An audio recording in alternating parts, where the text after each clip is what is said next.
जन्म मृत्यु से बचाने का ये अवसर आ गया। पर्व पर्यूषण निराला भक्तों के मन भा गया।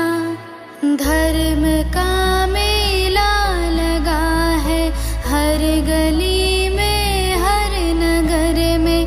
अब तो जप तप चल रहे हैं सबके मन में, सबके घर में।